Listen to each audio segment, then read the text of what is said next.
Good day, Orteans. Your lecturer for today is Professor Matthew Solomon, top 2 in the June 2017 Criminologists Licensure examination. Don't forget to subscribe and hit the bell button in order for you to receive the latest updates. Take it away, Matthew. So, yan. So, kanina, okay, sir, ano naman yung waddling gait? Okay? Waddling gait. So, tatandaan natin yung waddling gait is that yung keyword natin doon is merong exaggerated movement ng lateral trunks. So, ano yun? Ibig sabihin, every step niya, okay, yung kanyang bewang kumikinding. Ayan. So, every step niya, yung kanyang bewang ay kumikembot. So, ang tawag natin doon mga kaibigan ay waddling gait. Okay? So, similar to a movement of a duck. Yan. Similar to a movement of a duck. Ayan na. Okay, so that is waddling gait. So, kumbaga, di ba, makikita niyo yung mga bibig, di ba, kapag naglalakad, kumikembot-kembot. Yan. So, every time na nag-i-step sila, okay, mayroong lateral movement yung kanilang mga hips. Okay? So, tawag natin doon ay waddling gait. Yan. So, ano yung huli? We have the spastic gait, di ba? So, ano naman yung spastic gait? Yan yung tinanong sa board exam. So, sabi doon, spastic gait, mukha raw siyang kilos ng isang robot. Okay? Robotic manner. Kung maglakad daw siya is parang robotic manner. Bakit? Matigas ang kilos. Okay? So, di ba? From the word spasm, di ba? Matigas. Okay? Tumitigas. So, yan. Spastic gait. Okay? So, take note, ha?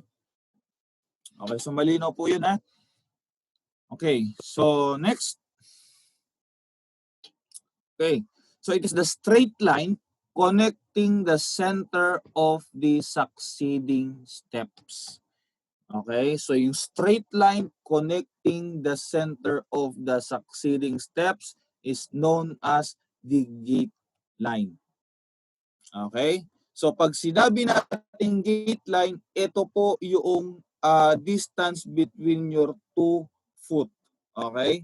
So, gaano kalawak yung maglakad. Pero when we say foot line, yung layo niya sa isa't isa. Okay? So, ito yung foot line, ito yung gait line. Okay? Yung foot line, ito yung lawak ng step ng isang tao. Okay? Yung lawak ng step ng isang tao. Yung gait line, ito yung pagitan ng dalawang paa niya. Okay? Yung pagitan ng dalawang paa niya. So, tawag natin doon ay gait line. Okay? So, foot line, okay? And then gait line. Okay?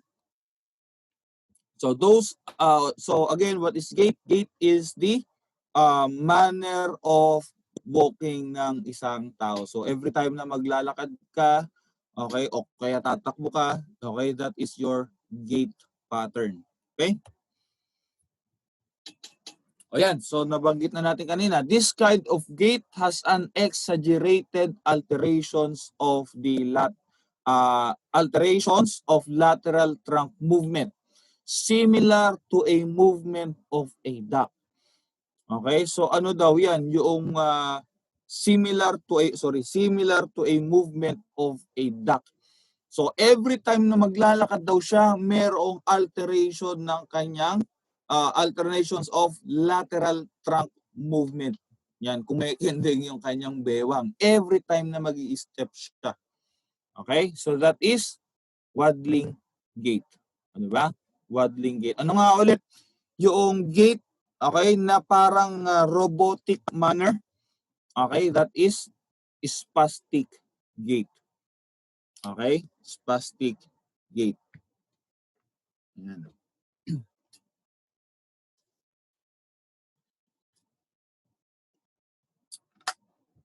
Ayan, next. Yan. So, articles, materials found in the crime scene. Okay? Articles and materials which are found in the crime scene. So, nabanggit na natin yan kanina. Ano daw yung mga evidence na matatagpuan natin doon sa crime scene which has a connection to the identity or even to the circumstance of the commission of the crime. Okay? So ano yan?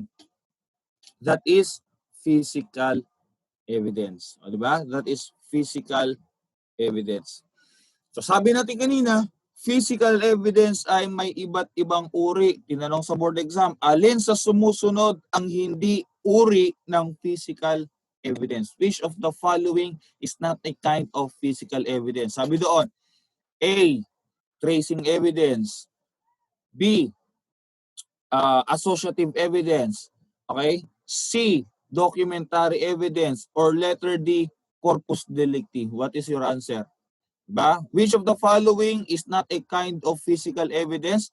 Tracing, associative, documentary, or corpus delicti? What is the answer? Okay? O, diba? Yes, very good. Diba? Charlie. Okay, so ano-ano ba yung uri ng physical evidence? Associative, tracing, at saka corpus delicti or the body of the crime. So ano ba yung associative evidence? This evidence links the suspect to the crime scene. Okay? Dinadala ka sa crime scene. So ibig sabihin, nakita yung fingerprint mo doon sa crime scene. So meaning, nagpunta ka sa crime scene. It links you to the crime scene. Diba? That is an associative evidence. Yung tsinelas ni suspect, okay, bago tumakas, naiwan niya. Kanya yun, di ba? So it links the suspect to the crime scene, associative evidence. Okay? It helps in the location of the suspect. Okay, para malocate yung suspect, di ba? Yung ID niya, na nandun yung address niya, yung blood trail, okay, yung skid marks ng kanyang kotse, okay, ng getaway vehicle niya, those are tracing evidence. Okay? Tracing evidence. So take note. So those are the different kinds of physical evidence. So alam naman natin yung corpus delicti, di ba? Anong corpus delicti? That is the body of the crime. Okay? That's the body of the crime. Okay? Yan. Yan. So, anong system, okay, yung ginagamit daw natin sa Philippines, dito sa Pilipinas, na kung saan, okay, yung mga medical questions, okay, is handled by a medico-legal officer who is a registered physician at saka qualified to practice medicine in the Philippines. Okay? So, anong tawag natin dyan? At usually, sa system na ito, meron silang kumbaga tinatawag na in-house medico-legal officer. So kumbaga, yung medico-legal officer na to nagtatrabaho mismo doon sa agency na yun. Okay? Anong tawag natin dyan? Wow, very good ah. Okay, mukhang na perfect ang medicine ah. Legal medicine. Alright, so that is medico-legal system. Okay? Medico-legal system. So sa Philippines, that is medico-legal system. Okay? But in the US, ito yung tinatawag nilang medical examiner system. Okay? Medical examiner system. So, paano naman yon? So, kung sa Philippines, halimbawa, yung NBI, may sarili tayong medical legal officer, di ba? PNP, may medical legal officer. Yung PAO, may medical legal officer. Yun yung medical legal system. Okay, sa medical examiner system, mga kaibigan, meron silang, yung mga medical legal officer, they are employed by the civil service. Okay, so kumbaga, kapag may cases, yung kanilang police agency, lalapit na lamang doon sa medical examiner na yon. So wala silang, yung mga police agencies nila, wala silang sariling medical examiner. So pupunta pa sila doon sa medical examiner. Okay? So kumbaga parang centralized sila. Okay? So dito sa atin, may sarili-sarili silang, alam ba, NBI, PNP, di ba? PAO. Okay? May sarili-sarili silang medical legal officer. Alright? So ang tawag natin doon ay medical legal system. Okay? Lastly, yung coroner naman, okay? Makikita natin sa England, yung coroner system, okay, ito naman ay medyo how do we say it, parang medyo ancient na rin siya kasi hindi na siya masyado naggamit. Pero yung sa coroner system naman is that yung coroner, although may knowledge siya sa medicine, pero meron din po siyang judicial functions, judicial and quasi-judicial functions. So ibig sabihin, hindi lang okay sa medico-legal system tsaka medical examiner system, ang function ng dalawang yon is to be an expert witness. Okay? So ang function lamang ng medico-legal officer ng PNP, ng NBI, ng PAW is para maging expert witness. Okay, sa trial. Pero sa coroner system, okay, ang problema sa coroner system, yung mga coroner, they are also mga inquest officers. Okay, they are also inquest officers. So kung halimbawa, 'di ba, parang pag nababasa niyo yung Sherlock Holmes, 'di ba? So sino dito nagbasa ng Sherlock Holmes? So yung coroner system para siyang judge, yung mini judge doon sa kanilang town. Okay? So hindi lang siya nagfa-function as a medical expert, nagfa-function din siya bilang judge. So pag sinabi niya, okay, ikaw ang sumaksak, ikaw ang sumaksak. Okay? But in the medical system, tsaka sa medical examiner system, yung mga doctors na yun, they only serve as an expert witness dun sa cases na yon. Okay? So take note ha.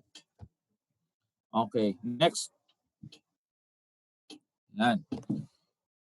Okay, among the following, sa mga sumusunod, alin ang may greatest value in scientific examination? Yan. So, alin yung pinakamahalaga dito mga kaibigan? Ibig sabihin, alin yung pinaka-reliable, okay, sa mga sumusunod na scientific examination? Dental, fingerprint, photography, or portrait parle? Okay? So, alin ang pinaka may greatest value in the identification? Okay? Yes, that is fingerprinting. Di ba? Nasabi na natin. Alin ang mas accurate? Fingerprinting o DNA? Di ba? Fingerprint. Okay? Tulad ng sinabi natin ng isang araw that fingerprint para magkaroon ng two persons na magkapareho ng iisang fingerprint, ano ang chance? 1:64 billion. Okay? Ganun kaliit ang chance na magkaroon ng dalawang tao na magkapareho ng fingerprint. Okay? So that is fingerprinting. If you want to learn more from him, take our Road to 1 Million challenge. If this channel hits 1 million subscribers, we will release the rest of his lectures. Or you can watch the rest of his lectures now by enrolling in Ortea Criminology Review.